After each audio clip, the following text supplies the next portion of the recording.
Also addressing you on behalf of the JCCF and Citizens for Freedom. But we'd like to express our gratitude for this opportunity to participate in these proceedings. At the commencement of these public hearings, we stated that our goal was to get to the truth about why the government invoked the public order emergency. We wanted to hear evidence about whether the government met the legal threshold for invoking the Emergencies Act. And Commissioner, we have heard we've heard evidence on many issues, but the reasons why the Emergencies Act was invoked is the primary and ultimate issue you should turn your mind to.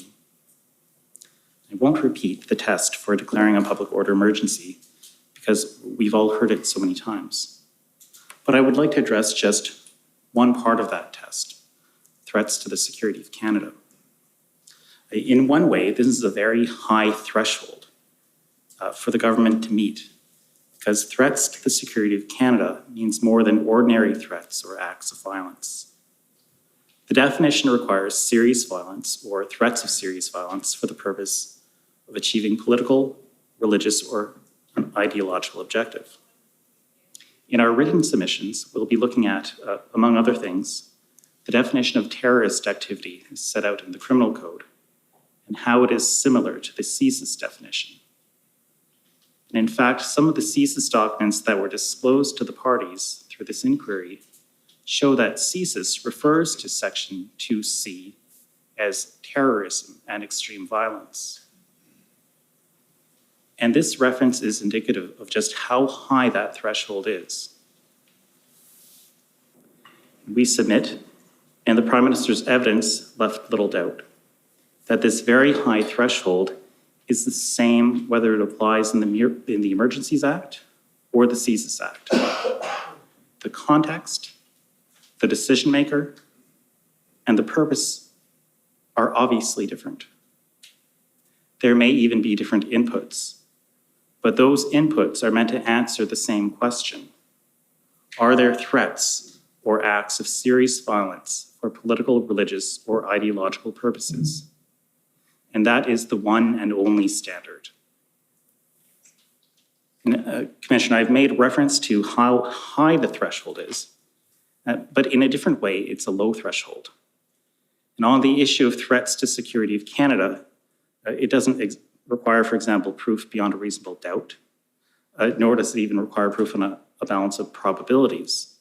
The threshold only requires the Governor and Council to actually believe that there are threats to the security of Canada, and it requires that belief to be reasonable.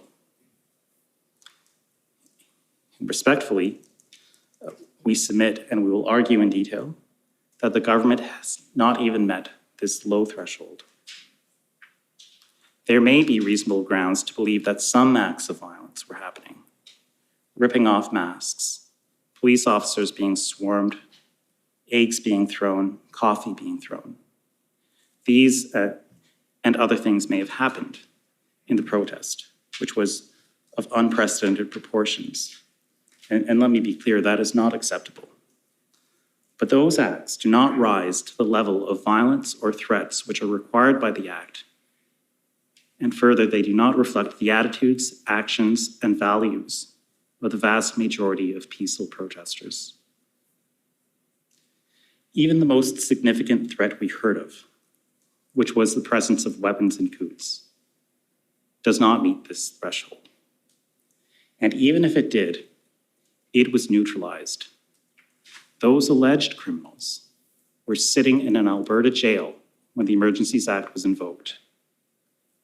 The threshold requires present threats, not past threats, not fear of the unknown. Canadians and even the international community are and will continue to be divided over the Freedom Convoy protests. Canadians will also be divided over future protests. As one of my friends aptly observed, tomorrow's protest could be about environmental issues, or it could be about some other political cause. To safeguard democracy, the rule of law, and the cherished right to protest for everyone, no matter what you believe, we must ensure that the Emergencies Act is only used as a last resort in the direst circumstances. Our detailed submissions will follow. We'd like to thank you again, Commissioner, Commissioner Council, and Commission Council, and the parties.